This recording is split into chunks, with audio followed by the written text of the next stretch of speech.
قابل صد احترام حضرات شائقین و شائقات سچا پیغام، السلام علیکم ورحمۃ اللہ وبرکاتہ۔ آج کی محفل میراث النبی کے نورانی پروگرام میں آپ کا استقبال ہے۔ اہلا و سہلا مرحبا۔ ہم آپ تمام حضرات و مستورات کا خیر مقدم کرتے ہیں۔ محترم حضرات و خواتین، تعلیم کا آغاز ہو رہا ہے۔ سب سے پہلے آداب تعلیم کا لحاظ کرتے ہوئے تعلیم کی طرف متوجہ ہو جائیں۔ پورے دھیان سے سننا، عمل کی نیت سے سننا اور تبلیغ کی نیت سے سننا، یعنی سنی ہوئی باتیں دوسروں تک پہنچانے کے جذبے سے سننا۔ چند خاص آداب تعلیم ہیں، امید ہے کہ آپ حضرات ان آداب کا ضرور خیال رکھیں گے۔ جزاکم اللہ۔ بسم اللہ الرحمن الرحیم۔ پہلی صف میں نماز پڑھنا۔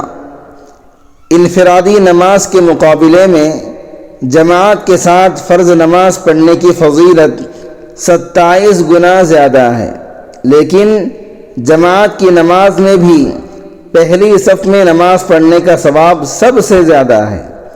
اتنا زیادہ ہے کہ حضرت صلی اللہ علیہ وسلم نے ارشاد فرمایا، لو تعلمون ما فی الصف المقدم لکانت قرعہ۔ اگر تمہیں معلوم ہو جائے کہ پہلی صف میں کیا فضیلت ہے تو قرعہ اندازی کرنی پڑے۔ حضرت ابو امامہ رضی اللہ عنہ روایت کرتے ہیں کہ حضرت صلی اللہ علیہ وسلم نے فرمایا کہ اللہ اور اس کے فرشتے پہلی صف پر رحمت بھیجتے ہیں۔ حضرت ارباز ابن ساریہ رضی اللہ عنہ فرماتے ہیں کہ حضرت صلی اللہ علیہ وسلم پہلی صف کے لیے 3 مرتبہ استغفار فرماتے تھے اور دوسری صف کے لیے 1 مرتبہ۔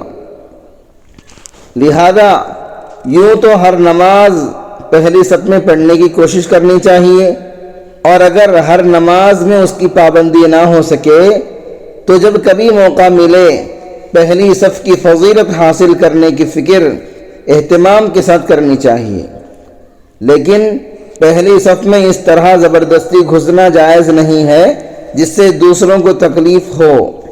چنانچہ حضرت ابن عباس رضی اللہ عنہما سے مروی ہے کہ حضرت صلی اللہ علیہ وسلم نے ارشاد فرمایا، من ترک الصف الاول مخافۃ ان یؤذی احدا اضعف اللہ له اجر الصف الاول۔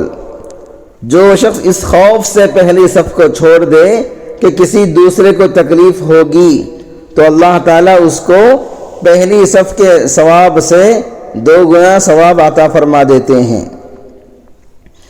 صف کے خلا کو پر کرنا۔ جماعت کے دوران صفوں کو سیدھا رکھنے اور صفوں کے درمیان خلا کو پر کرنے کی بھی بہت زیادہ تاکید آئی ہے اور اس کی بڑی فضیلت بھی بیان کی گئی ہے۔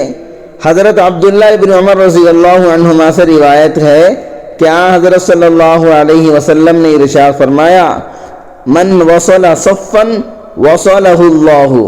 جو شخص کسی صف کو ملائے یعنی اس کے خلا کو پر کر دے، اللہ تعالیٰ اس کو اپنے قرب سے نواز دیتے ہیں۔ حضرت ابو جحیفہ رضی اللہ عنہ روایت کرتے ہیں کہ حضرت صلی اللہ علیہ وسلم نے ارشاد فرمایا کہ جو شخص صف کے کسی خلا کو پر کرے اللہ تعالیٰ اس کی مغفرت فرما دیتے ہیں۔ اور عام حالات میں امام کے دائیں جانب کھڑے ہونے میں زیادہ ثواب ہے، لیکن اگر زیادہ لوگ دائیں جانب کھڑے ہو گئے ہوں اور بائیں جانب کی جگہ خالی ہو تو اس صورت میں بائیں جانب کھڑے ہونے کی دگنی فضیلت احادیث میں بیان فرمائی گئی ہے۔ معزز شائقین و شائقات سچا پیغام، آپ کو اندازہ لگ گیا ہوگا کہ یہ مضمون کتنا اہم ہے اور کس قدر فائدہ مند ہے۔ کم سے کم درجے میں سوشل میڈیا کے ذریعے سے بھی ہم اس کو زیادہ سے زیادہ شیئر کریں گے تو دعوت کے فریضے کی کوششوں میں ہم بھی اپنا کچھ حصہ ڈالنے والے بن سکتے ہیں۔